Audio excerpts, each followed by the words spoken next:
Well, good day there, everyone. It's Sunday. It's September 18th, 2022. And we are in our nation's capital is where we are. We're at the Ellipse. We're at the Ellipse.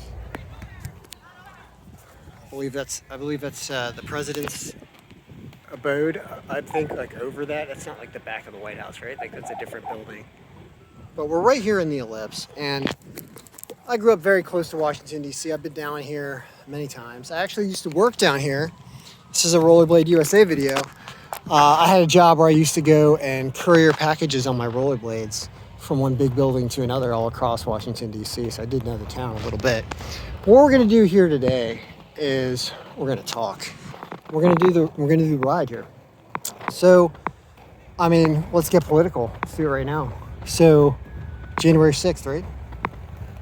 Big orange guy making a speech over there to everybody over here, and somehow convinces them to march that way down to the Capitol. Now, let's just go through this run and see how far it is, albeit on rollerblades and not walking. But as you were walking down this way here, I want to just kind of think, like, at what point did you say, I mean, like, what are our plans going to be when we get down there? We're going to scream from outside? I mean, we can't even see the Capitol yet, right? So let's assume you were one of these really, really animated folks that was running. I'm sure some of them were running. There's the White House. What's going on? Really nice. Beautiful here, right? Right around the Ellipse. So you decide that you're going to take the orders from the big man who was the big man in chief at that point. And you're going to say, he wants me to go down to the Capitol, and he wants me to do what? He wants me to not be weak. What does that mean? Wants you to go down to what? To scream? To go all Marjorie Taylor Greene on people? To scream at them to do what? To not certify an election? Well, there's a part of me that understands that there's a whole lot of folks, and I know some of them, and I'm friends. I grew up with some of them. People that get coerced into doing something they think might be right when it's completely wrong. I understand some of those people that made mistakes, that went inside, that defecated on congressmen's. How did I get on the other side of this? I understand how people make mistakes, getting all wrapped up in things in the moment, right? I get that. What I don't get is how those that actually planned it and discussed actual things that they were going to do, how those people are not all in prison yet from top down. Because as you take this trip over here, you know if you grew up in Washington, D.C. or surrounding area, if you ever visited the area and you were a kid, you've seen the barriers, you've seen the barricades, you've seen signs about being shot on sight if you cross over certain barriers, especially in front of the Capitol. Okay, so we're gonna get down there. Here we are, Pennsylvania Ave, right?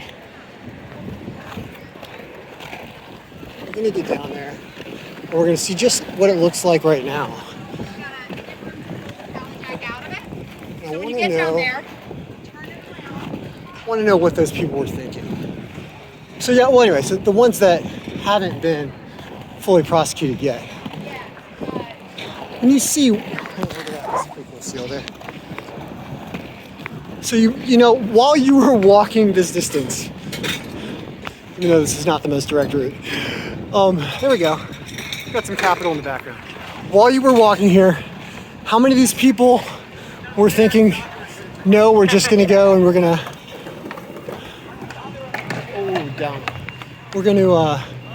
just go be polite and try to get our way?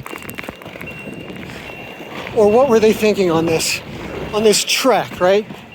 It's going really fast on rollerblades, but it's certainly a long haul in the cold, right? This was January. Getting all riled up. Well, the people that planned the attempted overthrow, it's only attempted because they failed, attempted overthrow of the US government, until we show the world and ourselves that we're willing to hold those to account who did those things, to discourage people from trying to do that in the future, and to make the trek from the ellipse to the Capitol to try to force your way in over barricades, through windows, through doors, with weapons in some instances, even though we didn't see many of those weapons used other than on the police officers that were defending the Capitol. Because keep in mind, you got a Capitol Police Department that's job it is to protect us. But they were also getting leeched on from both sides because one side that was still in power was trying to overthrow democracy and maintain that power indefinitely. And we still haven't put that person in prison yet. We've apparently said that it's okay. It's okay, and you can delay, and if you've got money, and if you're taking money from the Russian mob, you can stay a free man. Indefinitely, huh? I mean, we keep making allusions, or we are alluding to indictments, alluding to incarceration, alluding to arrest, yet these things, they don't actually finalize, right? Cases end up going nowhere in New York sometimes. I mean, there's so many investigations, right? It's a joke. It's an investigation frenzy. This is a long time that these people walked down here. So you can see they had time to think about it. I don't know if any of them were on rollerblades. Or maybe they went on these little bikes. I bet you there were scooters involved. So it's not that bad of an analogy on how far they would have gone. They had time to think. And we still have, we allowed that guy who is a traitor. If it isn't obvious to everyone now, it may never be obvious to you because you choose to ignore the obvious. But for those of us who have to live in the world of the obvious in reality, we see it for what it is. And so, you have to do something about it.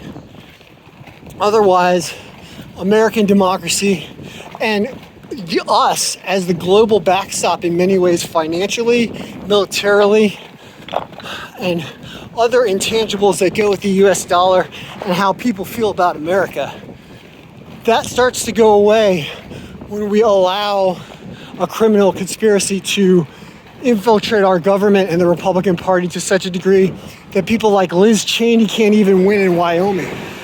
I mean, I've been to Wyoming.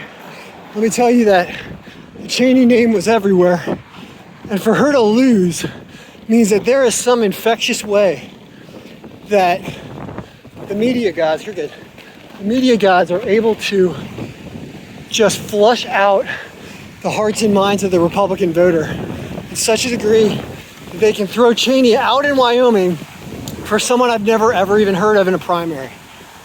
Simply because why? Because she didn't have the support of the part of the Republican Party that is dominated by foreign interest, foreign money. And I would argue just the criminal mafia.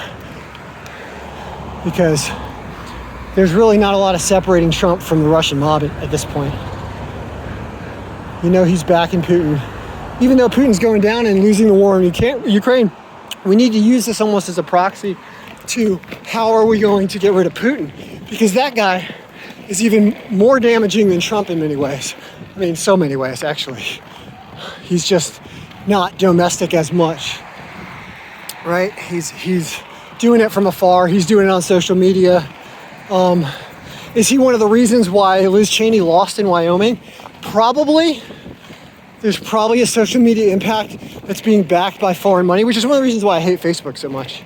Because they took that money and they didn't care about its social impacts, but it's the derivative effects of allowing trash to filter through everyone's feeds all the time to the highest bidder. You know, just because someone has money does not mean they're a good person and have a message out that people are worthy of. So when you give them priority, when they give you money to put their crap out and you don't stop it, you degrade your user base, which is why I tell everyone to dump Facebook. Like everyone, delete it forever. Take advantage of things where they say they delete your account forever and no one can ever open it up again. You'll thank me later. There are other ways to get in touch with people. And if Facebook does not do a proactive job of building a community people want to be in, they build a community you're forced to be in, unless you choose not to. So they made it down here. Some of them maybe on those little scooters, but most of them walking in the cold. That's what they did. And once they got here, they saw that, and they decided what? Because there were barricades out, right? There were barricades up. Now, as a repeat tourist and just an experienced Washington D.C. visitor, I can tell you that when you visited the Capitol and the Rotunda and stuff before, there are signs all over the place. There are metal detectors. Now these are probably the bike rack barriers or something. It's probably what they had up back at the time. You can see there's some up there. Let's go check it out. So they decided when they got here. They decided that they were going to do what?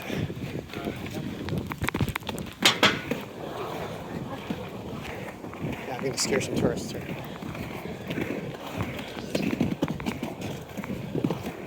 Three I can do.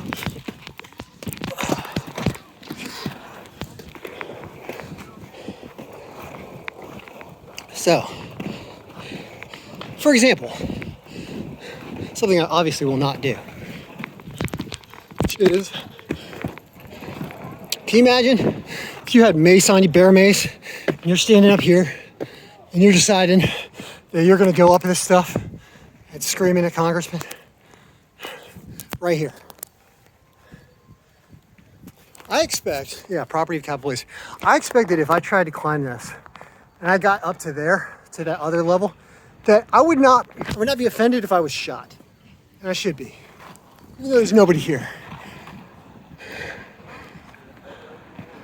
So if you think people that went in here, or even if these got knocked over, went in after that, if you think they didn't do anything wrong, yeah, they might be idiots, but they're also criminals. And they were serving a higher purpose of criminality. And until we take care of that, this building's not secure. Democracy is not secure until we do. So that's a Rollerblade USA, guys. Welcome to the Capitol. Let's keep it free. Let's keep it ours.